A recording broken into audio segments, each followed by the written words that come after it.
Hamas के हमले के बाद इजरायल की तरफ से लगातार जवाबी कार्रवाई हो रही है। इजरायल की सेना ने यह पुष्टि की है कि गाजा की तरफ 1 लाख सैनिक रवाना किए जा रहे हैं, जिनका लक्ष्य हमास की सैन्य क्षमता और उसके शासन को खत्म करना है। अमेरिका की तरफ से एयरक्राफ्ट और लड़ाकू विमानों को इजरायल को समर्थन देने के लिए इस इलाके में भेजा जा रहा है। अब तक के आंकड़ों के मुताबिक हमास के हमले इजरायल के 700 लोग मारे गए हैं, 100 से ज्यादा बंधक बनाए गए हैं। गाजा पर इजरायल के जवाबी हमले में 400 लोगों की जान गई है, 2000 से ज्यादा घायल हैं।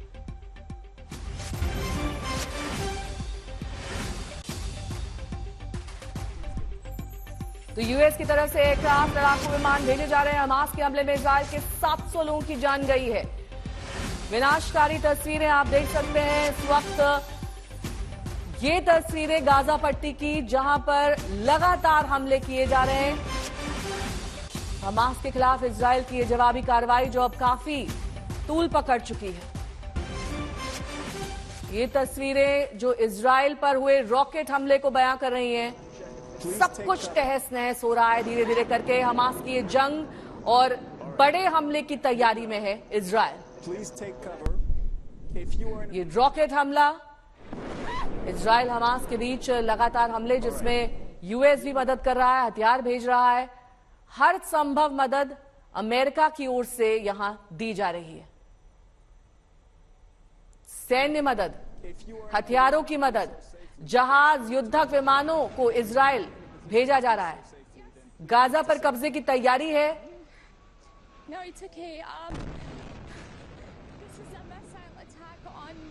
तेल अवीव से मेरे सहयोगी आशुतोष मिश्रा जुड़ गए हैं तमाम जानकारी के साथ। आशुतोष, अपनी आंखों देखी बताएं वहां पर इस वक्त क्या ताजा हालात है, क्योंकि जो तस्वीरें हमारे सामने आ रही हैं वो बेहद विनाशकारी हैं। दरअसल जहां पर सबसे ज्यादा रॉकेट दागे गए थे, जहां सबसे ज्यादा हमास ने आतंक मचाया, वो जगह भी यहां से कुछ दूरी पर है। लेकिन उसके बावजूद तेल अवीव इतने बड़े शहर में और इतने सुरक्षित शहर में जो तस्वीरें हुई थी, कल रात भी इस इलाके की ओर, गजा की ओर से रॉकेट दागे गए। और जब भी ऐसी स्थिति होती है तो तुरंत सायरन बजने लगता है और लोग आनंद फानन में जहां जिसको जगह मिलती है वो वहीं भागने लगता है। जगह दरअसल पूरा शहर जहां मैं खड़ा हूं इसके आसपास भी ऐसे बंकर बनाए थे। एयर सायरन जैसे बजता है, लोग चले जाते हैं।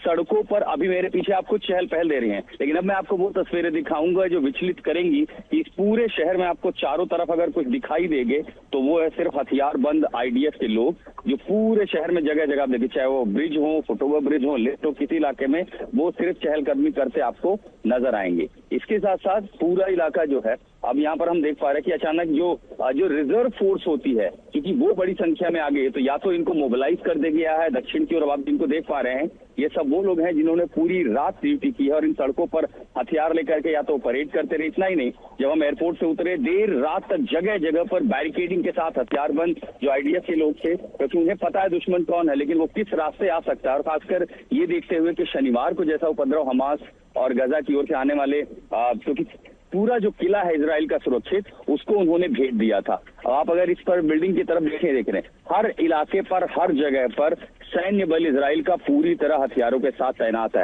हर गाड़ी की तलाशी, हर आने जाने वालों को शक की नजर से, यहाँ तक कि जो सामान्य गाड़ियां जो सड़कों पर हैं उसकी भी तलाशी ली जा रही है, क्योंकि इन्होंने ये देख लिया कि किला इजराइल का जो अभेद्य माना जाता था उसको भी भेदा गया। ग्लाइडर लेकर के आसमान के रास्ते देखिए, आप जो गाड़ियों को देख पा रहे हैं, यहाँ भी इनकी तलाशी ली जा रही है। उनको ये अब सबसे बड़ी चुनौती है कि अपने दुश्मन को वो अब तक सरहदी इलाकों में ही पहचानते थे, वहां कंटेन करना मुश्किल था। लेकिन जिस तरह वो सड़क मार्ग से, जल मार्ग से, ग्लाइडर लेकर के दूसरे रास्तों आप देख पा रहे हैं, ये तमाम सारे लोग हैं जो हथियार लेकर के अब सड़कों पर। ये सामान्य स्थिति इजराइल के लिए नहीं है, तेल अवीव के लिए ये सामान्य स्थिति नहीं है।